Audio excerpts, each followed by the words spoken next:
வயது வந்த அனைவருக்கும் வாக்குரிமை உறுதிப்படுத்த வேண்டும் என்பதுதான் நம்ம அனைவருடைய நோக்கம். இந்திய அரசியல் சாசனம் அதுதான் வலியுறுத்துகிறது. ஆனால் இப்போது இந்திய தேர்தல் ஆணையத்தால் அறிவிக்கப்பட்டிருக்கிற அந்த எஸ்ஐஆர் என்பது கணிசமான வாக்காளர்களை ஏற்கனவே வாக்காளர்களாக இருப்பவர்களையே வாக்காளர் பட்டியலிலிருந்து நீக்கக்கூடிய ஆபத்து என்பது இருக்கிறது. ஏற்கனவே எஸ்ஐஆர் திட்டம் அமல்படுத்தக்கூடிய பீகார் மாநிலத்துடைய அனுபவம் என்பது ஏறத்தாழ 65 லட்சம் பேர் ஏற்கனவே வாக்காளர் பட்டியலில் இருந்தவர்கள் நீக்கப்பட்டிருக்கிறார்கள்.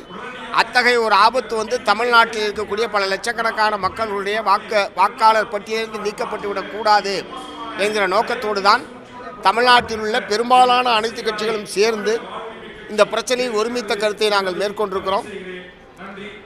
உச்சநீதிமன்றத்தில் ஏற்கனவே இது சம்பந்தமான வழக்கு நிலுவையில் இருக்கக்கூடிய நிலையில் அவங்க அது சம்பந்தமாக முடிவுக்கு வரட்டும், தீர்ப்பு வரட்டும். அதற்கு பிறகு இதர மாநிலங்களில் இத்தகைய நடவடிக்கையை மேற்கொள்ளலாம். எதுக்கு இப்படி அவசர கோலத்தில் அள்ளித்தெளித்த கதையாக தேர்தல் ஆணையம் இவ்வளோ அவசரப்பட வேண்டிய அவசியமே இல்லை என்ற முறையிலே தான் இன்றைக்கு தீர்மானம் என்பது நிறைவேற்றப்பட்டிருக்கு. சட்டப்படியாக இந்த பிரச்சனையை எதிர்கொள்வது, இந்த எஸ்ஐஆர் திட்டத்தால் வரக்கூடிய விளைவுகள் சம்பந்தமாக தமிழக மக்கள் மத்தியிலே ஒரு விழிப்புணர்வை ஏற்படுத்துவது, தமிழக மக்களுடைய உணர்வுகளை வெளிப்படுத்தக்கூடிய வகையில் போராட்ட நடவடிக்கைக்கு உட்பட செல்ல வேண்டும் என்பதை நாங்கள் வற்புறுத்தியிருக்கோம்.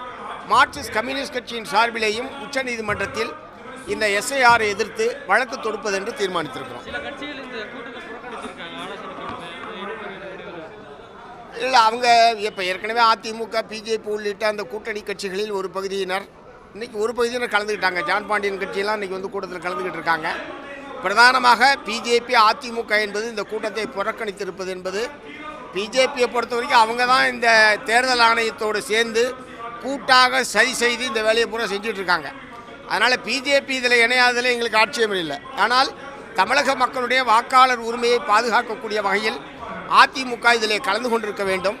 ஆனால் பிஜேபி எதை செய்தாலும் அதை கண்ணை மூடிக்கொண்டு ஆதரிப்பது என்கிற ஒரு தவறான நிலைப்பாட்டை அதிமுக எடுத்திருக்கிற காரணத்தினாலே தான் இந்த கூட்டத்திலே கலந்து கொள்ளாமல் அவர்கள் புறக்கணித்திருக்கிறார்கள்.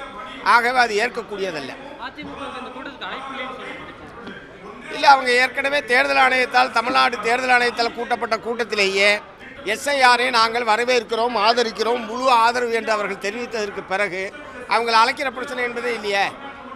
செய்திகளை உடனுக்குடன் தெரிந்து கொள்ள கீழ்கண்ட கேபிள் மற்றும் டிடிஹெச் நெட்வொர்க்குகளில் எம்நாடு செய்தி தொலைக்காட்சியை காணுங்கள்.